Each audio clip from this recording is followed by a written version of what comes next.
મારો જિલ્લો દેવભૂમિ દ્વારકા, તાલુકો જામ કલ્યાણપુર. હું સૌરાષ્ટ્રની અસ્મિતામાં પ્રેસ રિપોર્ટર જાડેજા મુનરાજસિંહ. હું આપ સમક્ષ આજે મારા પ્રથમ વિડિયાની શરૂઆત કરું છું. હું સ્ટાર મેકર ઉપર ઘણા ગીતો બોલું છું. મારા ઘણા મિત્રો છે, ફેસબુક મિત્ર પણ છો. ઘણા મને ફોન પણ કરે છે, પણ હું ફોન ઉપાડી શકતો નથી. ઘણા મને પોતાની નારાજગી વ્યક્ત કરે છે. કોઈ એમ કહે છે કે એકવાર તો યાર વાત કરો, ફલાણું કરો, ઢુકડું કરો. પરંતુ મારા એવા સંજોગો હોય છે, હું ફોન નથી ઉપાડી શકતો. મારો એવો ટાઈમ એવો પણ હોય છે કે હું ફોન નથી ઉપાડી શકતો. તો માફ કરશો. બધા સર્વ મારા મિત્રો છે, મારો પરિવાર છે. સર્વને હું દિલથી ચાહું છું. ચાહે એમાં ભાઈઓ હોય, બહેનો હોય, વડીલો હોય, મિત્રો હોય, યુવા હોય, યુવતીઓ હોય, સર્વત્ર મારો પરિવાર છે. બધાને હું ભાઈ તરીકે પ્રેમ કરું છું. સર્વત્રને હું વંદન કરું છું. મારી કંઈ ભૂલ હોય તો માફ કરજો. પણ મારો ઉદ્દેશ એવો ન હોય કે હું તમારો ફોન ન ઉપાડું, કે હું તમારા સાથે વાત ન કરું. તો એનો મતલબ એવો ન હોય કે તમારાથી નારાજ હોય. તમારાથી નારાજ કોઈ દી હોઈ ન શકું. એ શક્ય પણ નથી. એમ તમે મારો પરિવાર છો. હું ગમે તે સમાજમાંથી આવતો હોય, તમે ગમે તે સમાજમાંથી આવતા, ગમે તે જ્ઞાતિમાંથી આવતા હોય, પણ એક આપણો પહેલા સમાજ છે. એ સમાજ છે માનવ સમાજ. આપણે માનવ ન બની શકીએ તો કોઈ સમાજ ન બની શકીએ. હર કોઈ ભગવાનની રચના ભગવાને જ કરી છે. હર કોઈ સમાજની, હર કોઈ વસ્તુની રચના અખિલ બ્રહ્માંડમાં ભગવાન જ છે. આ એક માણસ બનાવનારના નાતે હું તમે એક ભાઈ નથી. સમાજ પછીથી, સમાજ તો ચારિત્ર પર નિર્માણ થયા છે. કોઈ સમાજ હલકો નથી. પોતાનો ધર્મ ચૂકે એ હલકો છે. એટલા જ માટે મારા ફેસબુક ઉપર અમારે વિડીયો મૂકવો પડ્યો. યોગ્ય લાગે તો શેર કરજો, લાઈક કરજો. અને આપને એક જ મારે કહેવાનું છે કે કાલે સરસ મજાનો એક આપણો ઉત્સવ ઉજવાણો, હોલિકા દહન. હોલિકા દહન એટલે બળી જવું. આસુરી વૃત્તિના વિચારોનું શાસનનો ખાત્મો થવો. હિરણ્યકશિપુ નામના એક એવું શાસન કે જે ખાવો પીવો અને મજા કરો, સર્વત્ર ઈશ્વર હું તમારો, તમારે જે પણ તે જોઈ તે હું તમને આપીશ, પરંતુ ભગવાન તરીકે તમે મને સ્વીકાર કરો. આ વખતે સાત્વિક વૃત્તિના જીવતા માણસોએ આનો વિરોધ કર્યો. તો જેણે વિરોધ કર્યો એને દંડ દેવામાં આવ્યો. અને ધીરે ધીરે સર્વત્ર સમાજ ભયના ઓથારે જીવવા લાગ્યો. આ ભયના ઓથારે જીવતો સમાજ એ ભગવાનને મનોમન યાદ કરવા લાગ્યો કે ભગવાન, આ શાસનનો અંત કેદી આવે? ત્યારે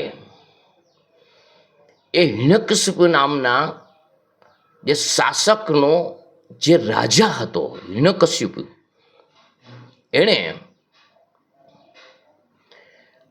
આ વિચારને કોઈ પણ ભગવાનને માને કે ભગવાનને કોઈ વંદન કરે એને પકડીને અને એના માથે આંતક કરો, એને ખત્મ કરો. સર્વત્ર ભગવાન હું જ છું, આવી વિચારધારણા સર્વ સમાજની અંદર સ્થાપિત થાય એ માટે પોતાના અનુયાયીઓ, પોતાના શિષ્યોને સંસારમાં વહેતા કર્યા. અને કહેવામાં આવ્યું કે કોઈ પણ મારી વિચારધારાનો વિરોધ કરે એને દંડ આપો.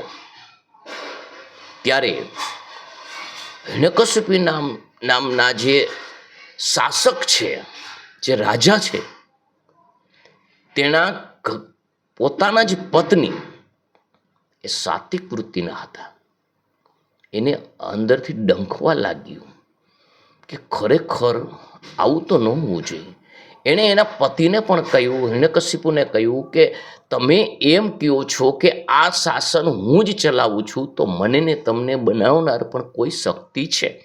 અને એ શક્તિ એટલે ઈશ્વર, આપણે એને માનવું જોઈએ અને માને એનો વિરોધ આપણે ન કરવો જોઈએ.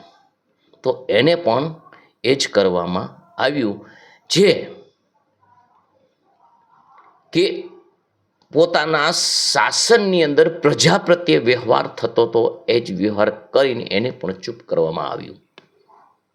પરંતુ મનોમન ભગવાન વિષ્ણુને સ્મરણ કરતા અને વિષ્ણુ ભગવાનના સેવક એવા પોતાના પત્ની મનોમન ભગવાનનું નામ આરાધન કરવા લાગ્યા. એના ઘરે એ આરાધન કરતા કરતા એના ઉદરની અંદર જીવનું સંચલન થયું અને બાળકનું બંધારણ થયું. એ બંધારણ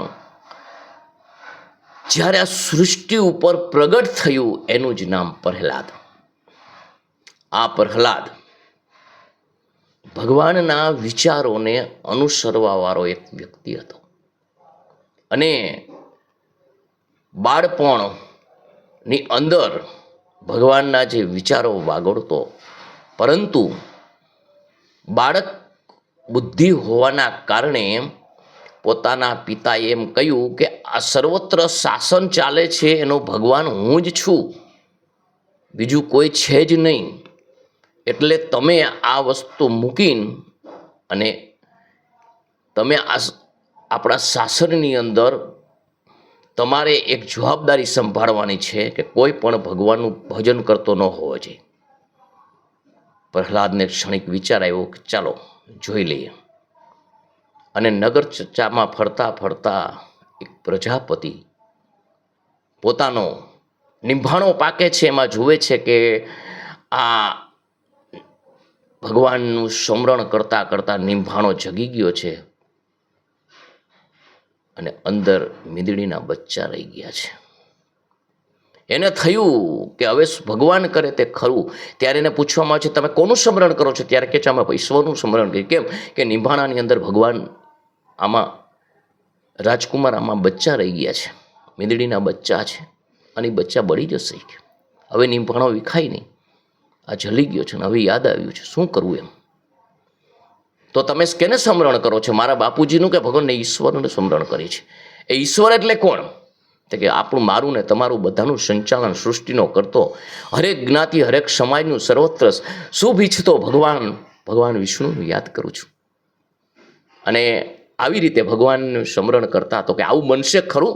એના લીધે બચી જશે? હા, ચોક્કસ ભગવાન બચાવશે. અને એ મેમરી એના મગજમાં ફિટ થઈ ગઈ. પ્રહલાદજીના નિંભાણો વીખવામાં આવ્યો, પાયકો બોલાવ્યા, બચ્ચા રમતા રમતા નીકળ્યા.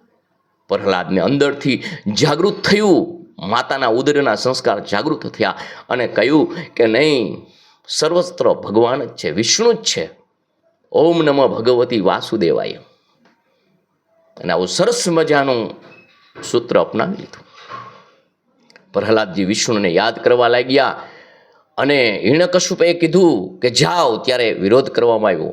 પ્રહલાદે પોતાના પુત્રએ વિરોધ કર્યો કે નહીં, ઈશ્વર તો ઉપરવાળો છે, વિષ્ણુ છે, તમે નહીં. નિંભાણાની અંદર જે બચાવે, અગન પછેડીમાંથી ઉગારે, એ જ ભગવાન કહેવાય એમ. એટલે કીધું કે તમે બંધ કરો આ તમારો બકવાટ. હિરણ્યકશ્યપે, નહીં તો તમને પણ સજા કરવામાં આવશે. તો કે જે સજા થાય એ મંજૂર છે, પણ ઈશ્વર તો તમે નથી જ. આવી રીતે સરસ મજાનું ભગવત કાર્ય કરવા લાગ્યા. અવારનવાર જુદી જુદી યાતનાથી પ્રહલાદજીને હેરાન કરવા લાગ્યા. શું થાય? સત્તા પાસે શાન પણ ન ચાલે. આજ કેમ ચાલે છે ને ભાઈ? સત્ય સ્વીકારતું નથી, પણ સત્ય કોઈ દી છુપાતું નથી. સત્ય એ સત્ય છે. એટલે પ્રહલાદજીને એક એવી ક્ષણ આવી કે હિરણ્યકશ્યપે એને કહ્યું કે આ પ્રજા કરતા નિર્વંશ સારા. પ્રહલાદજીને મારવાની છેલ્લી યુક્તિ યોજવામાં આવી. ઘોર તપસ્યા કરી અને પોતાની બહેન હોલિકાએ માગેલું વરદાન ને અજમાવવામાં આવ્યું કે બ્રહ્માજીએ આપેલી એને એક એવી ચૂંદડી હતી કે જે ઓઢીને બેસે એટલે અગ્નિ એને સ્પર્શ ન કરી શકે. અને હિરણ્યકશિપુને પણ પ્રથમ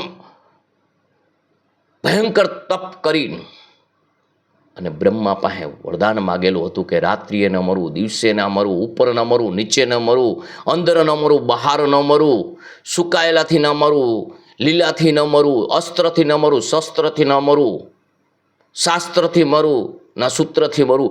આવા બધા વિવિધ પ્રકારના ભગવાન પાસે વરદાનના મેળવી અને અભિમાનથી મદ થયેલો આ રાક્ષસી વૃત્તિનો રાજા પ્રહલાદજી ઉપર આંતક કરવા લાગ્યો. હોલિકાજીને કહેવામાં આવ્યું ના બેનને કે મોટો અગ્નિનો પ્રબંધ કરો, તમે એમાં બેસો અને આને ખોળામાં બેસીને બાળીને ભસ્મ કરી દો. ભગવાનને કંઈક બીજું મંજૂર હોય ને ભાઈ. ભક્ત વત્સલ ભગવાન છે. ભગવાન કરુણાનો સાગર છે, દયાળુ છે. અને આ ભગવાન ભક્તની પત જવા દેતો નથી. હોલિકા મોટો અગ્નિનો પ્રારંભ થયો. હોલિકાજી એને ખોળામાં લઈને બેઠા અને અચાનક આગ લપેટવામાં આવી. અચાનક ભગવાને એવો વંટોળ મોકલ્યો. ખોરામાં બેઠેલો પ્રહલાદ ઉપર ચૂંદડી આખી વીંટળાઈ ગઈ. પ્રહલાદજી અગ્નિ જળ હળ હળ હળ હળ હળ પ્રજ્વલિત થઈ. હોલિકા બળીને ખાક થઈ અને પ્રહલાદજી ઉગરી ગયા. આના અનુસંધાનમાં આજે ભક્તો હોલિકાના દિવસે હોલિકાની પ્રદક્ષિણા ફરીને અને ભગવાન વિષ્ણુને એ જ પ્રાર્થના કરે છે, ભગવાન ભક્તોની લાજ રાખજે. ભક્તોના આધિ વ્યાધિ ઉપાધિ ત્રિવિધ તાપ છે એ અગ્નિમાં બળીને ખાક કરજે. સર્વ સમાજમાં પ્રેમ ભરજે. સર્વ સમાજને એકતાથી જોડજે. સર્વ સમાજ જેમ રંગબેરંગી ફૂલો હોય અને બગીચો મહેકતો હોય એમ મહેકતા રાખજે. સવાર થયું, તપાસ કરવામાં આવ્યું. અગ્નિમાં જળજળ જ્વાળા બળતી એ રાખના ઢગલાની અંદરથી ફંફોડવામાં આવ્યું. પ્રહલાદજી જોયું તો પ્રહલાદજી ફરતી ચૂંદડી બ્રહ્માજીના વચનરૂપી આપેલી વીંટળાઈ ગઈ છે. પ્રહલાદજી રૂમઝૂમ કરતા બહાર નીકળ્યા.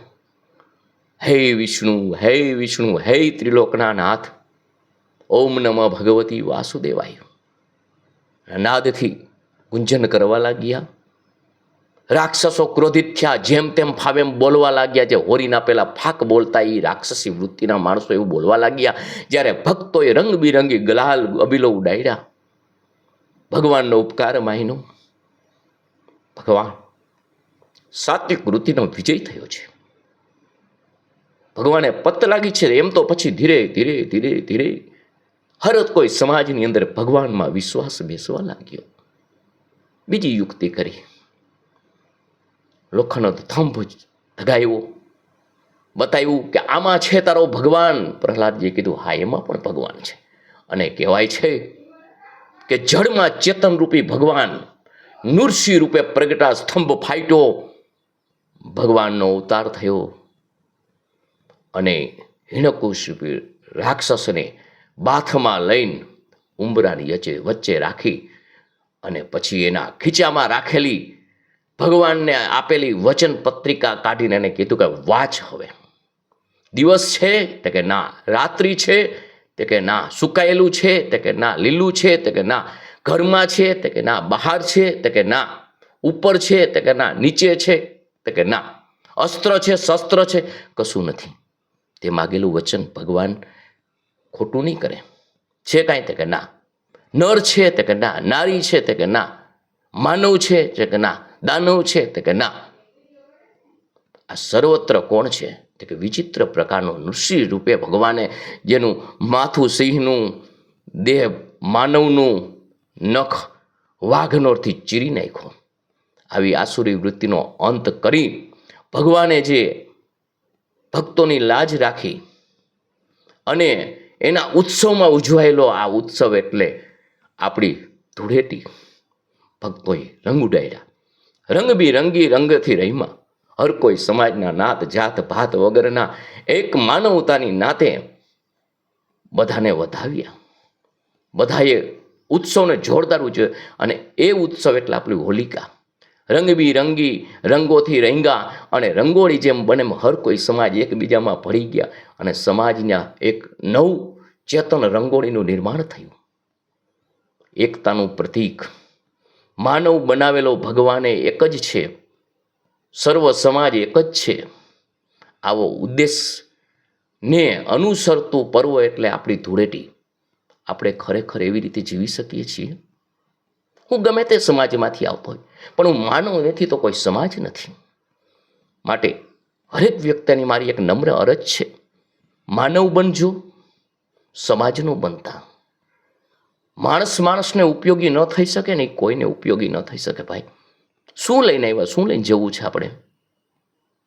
હું આ સમાજનો સિમ્બોલ ન મરાય. સિમ્બોલ કોઈ દી આપણે ન મરાય. સિમ્બોલ બીજો સમાજ મારે, તમારું ચારિત્ર જોઈને મારે, તમારી વિચારસરણી અનુસરીને મારે. માટે કહેવાનું તો ઘણું છે આ, પણ આપને જો મારો વિડીયો સારો લાગ્યો હોય, સુંદર લાગ્યો હોય તો લાઈક કરજો, શેર કરજો. તો હું તમને અવારનવાર આવા વિડીયા આપતો રહીશ. મારો ઉદ્દેશ એક જ છે, માનવ સમાજ બની જાઉં, જ્ઞાતિ સમાજ ન બનો. માનવનો ભાઈ બની જાઉં. હર કોઈ ભાઈ બેન, સ્ત્રી પુરુષ, યુવા યુવતી, બાળક મારું છે, પોતીકું છે. તમારા દિલની અંદર કોઈ પણનું ખરાબ થતું હોય અને તમારા દિલની અંદર જો તમને આંચકો ન લાગે ને તો સમજો તમે ધાર્મિક નથી. તમે ધર્મ પાળવાથી ધાર્મિક નથી બની જતા. જીવનમાં ધારણ કરવો પડે. હું બાપુ છું તો મારા જીવનની અંદર એક વૃત્તિ ઉત્પન્ન થવી જોઈએ બાપુની. પ્રત્યેક નારીનું મારે સન્માન કરવું છે, પ્રત્યેક વ્યક્તિનું મારે સન્માન કરવું છે, બધાનો આદર કરવો છે. જય માતાજી, જય ભવાની.